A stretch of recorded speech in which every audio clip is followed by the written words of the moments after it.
I'm wondering what your take is on this Russia-Ukraine situation, which could develop into all-out war. Yesterday, Joe Biden said aggressive action by Russia would be the worst invasion in Europe since World War II. But there's a domestic element to this as well, isn't there?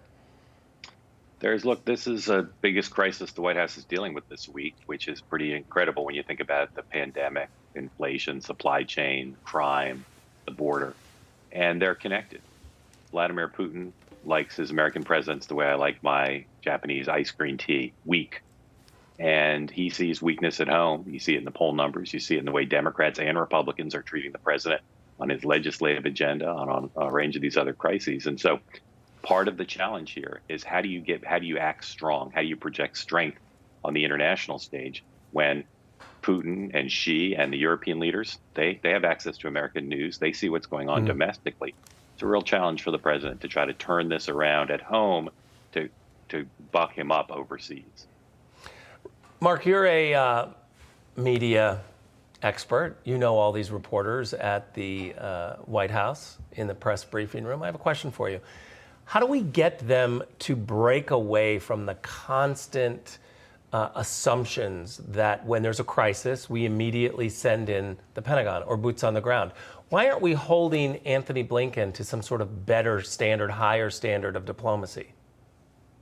Well, Rick, as you know, President Trump, part of the movement he led, undercovered, was a belief that there needed to be changes in how America uses force abroad, more responsibility for other NATO countries to kick in, and not a reflexive use of American forces overseas. Barack Obama saw that too and ran to some extent on that, but he couldn't get us out of Afghanistan. President Trump got us part of the way there. Joe Biden did too, but I think you're right that the press generally are a bunch of armchair generals and think it's easy to put more American forces in when that is not necessarily the answer. On the other hand, in the Republican Party, your party is split. There are a lot of Republicans in Congress who would like to see more American forces on the ground in Europe now as a deterrent, even if they don't want to see them used. Mark, do you think that Vladimir Putin's already made up his mind? Do you think he knows right now whether or not he plans on invading Ukraine after the Beijing Olympics, for example, or is he done? Has he already gotten the victory that he needs?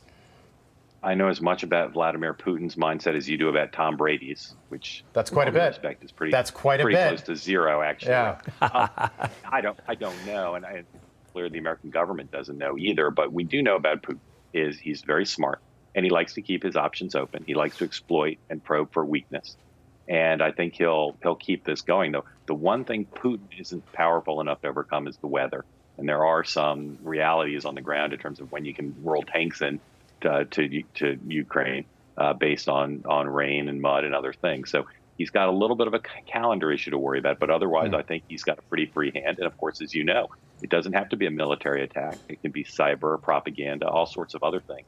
Yeah, maybe a military. Yeah. I think he's already won. Yeah, it's my opinion.